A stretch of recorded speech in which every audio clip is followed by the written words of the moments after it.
is me building my agency in public and showing my strategy on going from currently 20K per month to reaching 50K a month profit by March 2026. This is a video series where I will be going over first some questions I got from previous videos, some business stats, my to-do list, and some strategy on how I plan on reaching the 50K per month profit mark. And actually, we got our first comment and our first 2 subscribers, which was very exciting. I didn't think anyone actually would watch these videos already. But yeah, so excited for that. And we have Yelaman asking if I'm making 20K per euros per month. Yes, I do. Sometimes it's 18, sometimes it's 15K, sometimes it's 25K. But the average, I can say it's around those 20K per month. Which I've been at like for the last 3 months. Next up, business stats. I actually already filled this document out. Yeah, I grew my channel by 2 subscribers from 0 to 2. Woohoo! And my Instagram is still at the same level because I haven't started posting there, but planning to. So actually also just in general, if you have any questions regarding like starting your own business, getting the first clients, or getting high-paying clients, and how to scale your ads better, just leave them down in the comments below. Yeah, I really just want to give you guys as much value as possible. I also have a bunch of stuff planned, which actually is on my to-do list for today. But yeah, if you have any questions, feel free. I will answer them. So to-do list for today is to plan a bunch of content because I want to share everything I know. Secondly, review some ads from the cutter. I have a cutter working for me. It's regarding one of my e-commerce clients.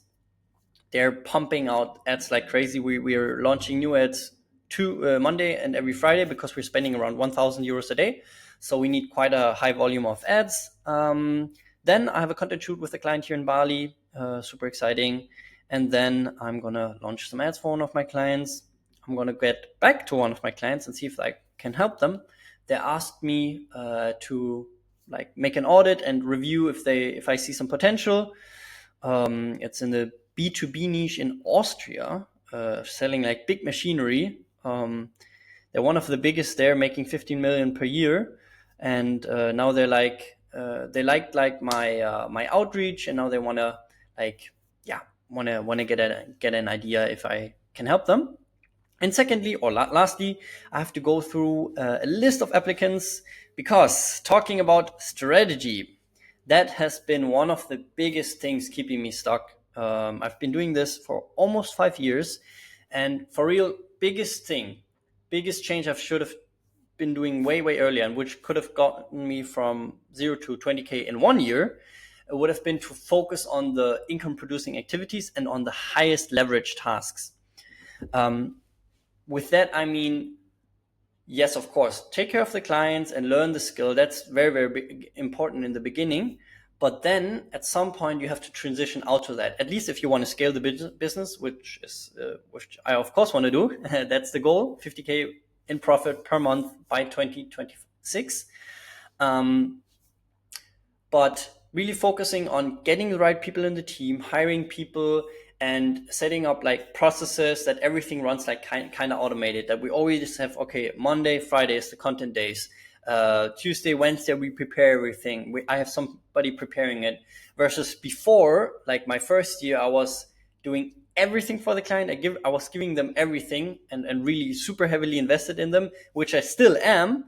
But now I'm really trying to like find some experts that can do the work for me so I can focus on getting more clients in the business and also just providing an even better product, and also giving me some space, because yeah, I've really been grinding hard the past years.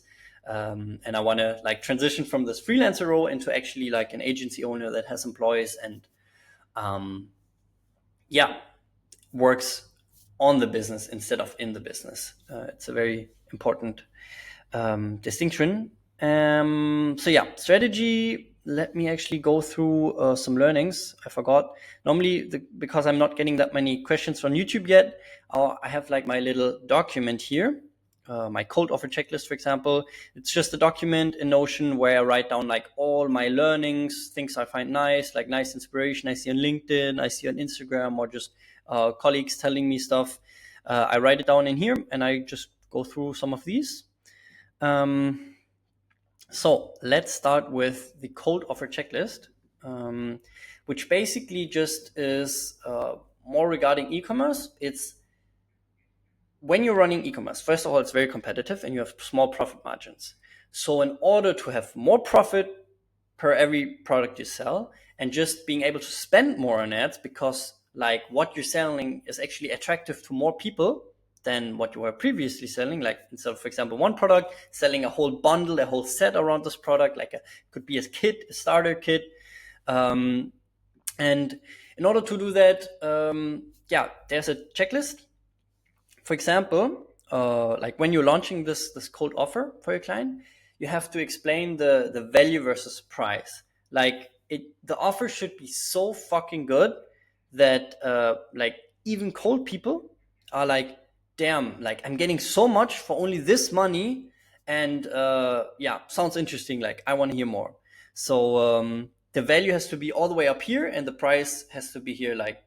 So you can also do like, of course, like the before and after price. Like now it's only this, and just like stack value on top. It could be if you're making a free bundle. It could, for example, if it's a product like with a real transformation, you could maybe attach a digital product to it, like an online course, or just like other products that would go perfectly with this one product as well. Then the second thing is that you have a strong guarantee in your offer.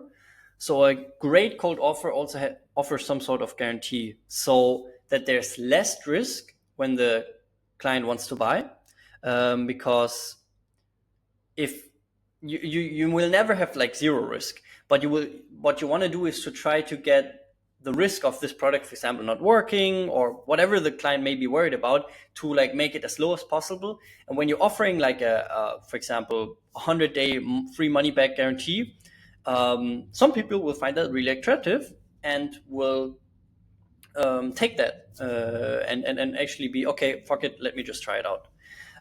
So it says here, the less risk there is for the client, the higher the conversion is. And third point is test offers, not only creatives. Yes, because in e-com and also just in general in the advertising game, you often talk about content is king, and that's also super true. You need to have great videos that stick out, that catch attention, but what you also need is a great offer. And that could, for example, be a bundle. As I said before, it could be like a good discount or like some extra product you get on top when you buy now. Everything that will just increase the value versus the price. So in their mind, when they read and like maybe watch an ad talking about this offer, they should really be like, damn, I'm getting this, this, and this, and this for only this. Yeah. And then it just says here, it can make like a huge difference if you say 3-2 or just 33% discount. For example, 3 for 2 is already like sounds way better than 33% discount, right? Another important thing when you like are launching this cold offer is also to take all of the objections, so all of the reasons they may be not buying, take them away, like actually address them before they can think about it. When you do that very, very well, they will be like, oh damn, like they understand me, there's nothing I can lose, right? The risk is very, very low. Why should I, like, let's fucking do it.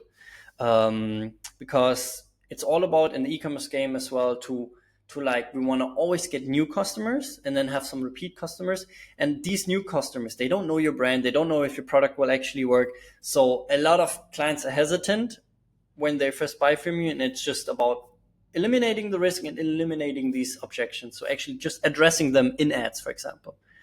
And then the last point is just really test a lot of creators once you have your offer, and it's just you just nailed your offer, and just like that you can make 3 to 4 times more revenue. And then I also wrote down here, that was a different one, a different point, like just the marketing knowledge again. When you're running ads, yes, you want to sell a product, but actually the only thing the ad should do is generate traffic. So in your ad, you should only focus on selling the click. Many people will like try to sell their product and like try to tell all the reasons why it's so crazy and super duper good. But actually, what you just have to create is curiosity so that people click and want to hear more. Because you can't go from like people seeing a product and they want to buy immediately, right? So you have to like create trust, you have to create curiosity that they click on the ad. That should be the main focus of the ad. They should click and then land on the page where there's all the information, everything they can read, maybe some videos they can watch. So yeah, that's another learning from my side. Yeah, just when you're running ads, think about including some level of curiosity. For example, with one of my clients, we just blurred the product and we're like, because it's like a product that solves a problem, and we just blurred it and like wrote what can solve this problem, and it actually worked quite nice. Just so think about when you're running ads, how can we create curiosity so that people actually click on the ad, because that's the main objection. That's the main goal of the ad. Yeah, and next time we can talk about some advertorial stuff. Yes, so I hope you liked this, enjoyed it. If you have any questions, of course, please let me know. Yeah, that's it for today. Take care, guys. Bye.